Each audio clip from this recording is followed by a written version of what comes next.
하나님이 할 수 없는 것이 있습니다. 하나님은 거짓말을 할 수 없죠. 하나님은 참이시기 때문이죠. 하나님은 미워하고 저주할 수도 없습니다. 하나님은 사랑이시기 때문입니다. 하나님에게는 그림자가 없습니다. 하나님이 빛이시기 때문이죠. 하나님은 하나님의 말씀에서 벗어난 그 어떤 것도 하실 수 없습니다. 하나님은 말씀이시기 때문입니다. 하나님은 약속을 어길 수 없죠. 하나님이 바로 약속의 하나님이기 때문입니다. 하나님을 어길 수 없는 그 말씀의 약속에 따라 하나님의 독생자 예수 그리스도를 십자가에 내어주셨고 그 핏값으로 우리를 죄에서 구원하셨습니다. 그 크신 은혜로 오늘 우리가 살았습니다. 오늘 누가복음 9장 1절 말씀, 예수께서 12 제자를 불러 모으사 모든 귀신을 제어하며 병을 고치는 능력과 권위를 주시고 하나님의 나라를 전파하며 앓는 자를 고치게 하려고 보내시며 이르시되 여행을 위하여 아무것도 가지지 말라. 지팡이나 배낭이나 양식이나 돈이나 두 벌 옷을 가지지 말며 어느 집에 들어가든지 거기서 머물다가 거기서 떠나라. 누구든지 너희를 영접하지 아니하거든 그 성에서 떠날 때에 너희 발에서 먼지를 떨어버려 그들에게 증거를 삼으라 하시니 제자들이 나가 각 마을에 두루 다니며 곳곳에 복음을 전파하며 병을 고치더라. 예수님께서 하나님께서 주신 그 능력, 그 권능을 제자들에게 주시고 하나님의 나라를 전파하고 병든 자를 고치라고 파송하셨죠. 하나님의 일은 우리가 하나님을 위해서 하는 일이 아니죠. 하나님이 하시는 일이 하나님의 일입니다. 하나님의 일하는 방법은 하나님께서 하나님의 일 하실 수 있도록 내 생각, 내 방법, 내 힘을 내려놓는 것이죠. 내가 내 힘으로, 내 생각으로 하나님의 일을 한다라고 생각하는 것은 하나님 없이 내 힘, 내 방법으로 일하겠다는 그런 교만한 마음에서 나오는 생각인 것입니다. 하나님의 일의 주체는 하나님이십니다. 하나님이 일하시고 하나님께서 우리에게 일을 맡기시고 그 일이 수행되도록 하나님은 모든 것을 공급해 주시는 것입니다. 이건 당연한 일이죠. 하나님께서 공급해 주시는 것을 믿지 못하고 하나님을 위하여 일하려고 하는 자는 오히려 하나님의 일을 방해하는 자, 하나님의 나라를 보지 못하는 자입니다. 하나님의 나라는 먹는 것, 마실 것, 입을 것 염려하지 않고 온전히 하나님께 맡기는 것부터 시작되는 것이죠. 누가복음 22장 35절, 그들에게 이르시되 내가 너희를 전대와 배낭과 신발도 없이 보내었을 때에 부족한 것이 있더냐? 이르되 없었나이다. 이르시되 이제는 전대 있는 자는 가질 것이요 배낭도 그리하고 금 없는 자는 겉옷을 팔아 살지어다.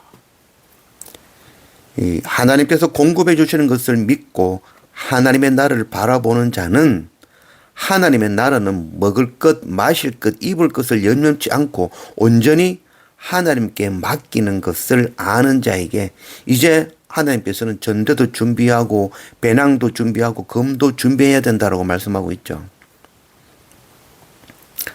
우리에게는 구원을 이룰 힘이 전혀 없는 자들입니다.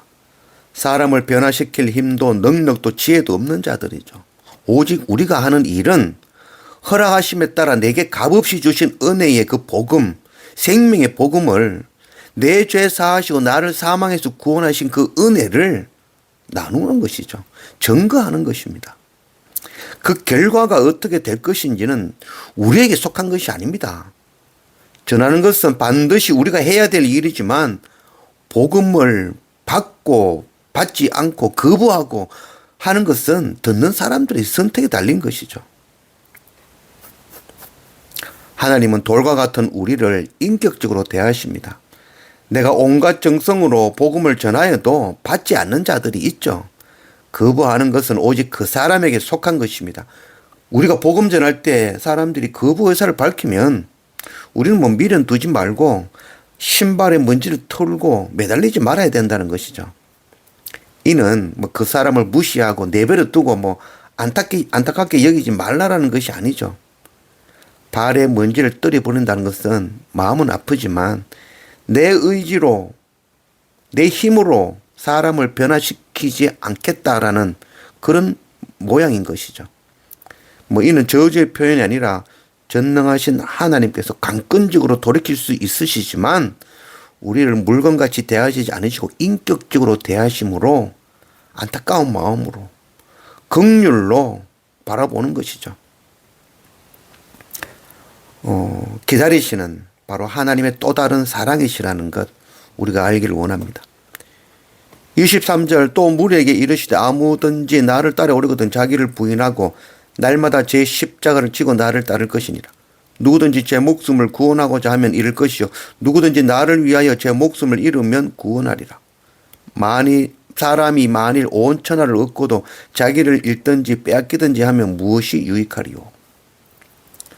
우리가 이런 말을 들어보죠. 한 영혼이 천하보다 귀하다 이런 말을 하지만 한 영혼이 천하보다 귀하다는 말은 성경에는 없는 말이죠. 오늘 이 25절 말씀에 이 사람이 온 천하를 얻고도 자기 목숨을 잃으면은 유익한 게 없다라는 말에서 유추해서 하는 말이죠. 그래서 한 영혼이 천하보다 귀하다라고 하는 말은 옳은 말은 아닌 듯합니다. 갈라디아서 2장 19절 내가 율법으로 말미암아 율법에 대하여 죽었나니 이는 하나님에 대하여 살려 함이라. 내가 그리스도와 함께 십자가에 못 박혔나니 그런즉 이제는 내가 사는 것이 아니요 오직 내 안에 그리스도께서 사시는 것이라. 이제 내가 육체 가운데 사는 것은 나를 사랑하사 나를 위하여 자기 자신을 버리신 하나님의 아들을 믿는 믿음 안에서 사는 것이라. 아멘. 십자가로 우리의 죄를 씻으시고 우리에게 영원한 생명의 떡이 되어주신 주님은 우리에게 자기 자신을 부인하고 자기 십자가를 지라라고 말씀하고 계신 것입니다. 주님과 함께 십자가에 나를 못 박아 죽이기를 원합니다. 그리고 주님으로 다시 살기를 원합니다. 주님을 믿는 믿음으로 나의 십자가를 지기 원합니다. 십자가 외에는 나의 죄를 씻을 방법이 없다는 것을 아는 것이 믿음이고 나도 그 십자가를 지고 가는 것이 바로 믿음입니다. 십자가는 능력을 나타내는 것이 아니죠. 십자가는 능력을 버리고 낮아지는 것입니다. 십자가는 죄인들을 불쌍히 여기시는 바로 주님의 마음인 것입니다. 그 주님의 마음이 우리 안에 부어져서 자기 십자가 지고 나의 십자가 지고 주님을 따르는 그런 우리가 되기를 원합니다. 62절 예수께서 이르시되 손에 쟁기를 잡고 뒤를 돌아보는 자는 하나님의 나라에 합당하지 아니하니라 하시니라. 우리는 손에 말씀의 쟁기를 잡고 복음의 씨앗을 뿌리며 땅을 열방을 기경하는 자들입니다. 복음의 씨앗을 뿌리고 하나님의 나라를 기경하는 자가 세상에 먹고 마시는 것, 세상의 인연, 세상의 것 밀어두고 마음을 빼앗기며 뒤돌아본다면 하나님의 나라에 합당치 않은 것입니다. 소돔과 고모라의 미련을 두고 뒤를 돌아보던 그 롯의 아내는 소금 기둥이 되고 말았습니다. 하나님 언약의 말씀에 따라 독생자 예수 그리스도를 십자가에 내어주심으로 그 보혈의 은혜로 우리를 구속하셨습니다. 이제 우리는 자기 십자가 지고 주님을 따르는 자들입니다. 복음 들고 뒤돌아보지 않고 하나님의 나라를 바라보며 열방을 기경함으로 앞으로 나아가는 그런 우리가 되기를 원합니다.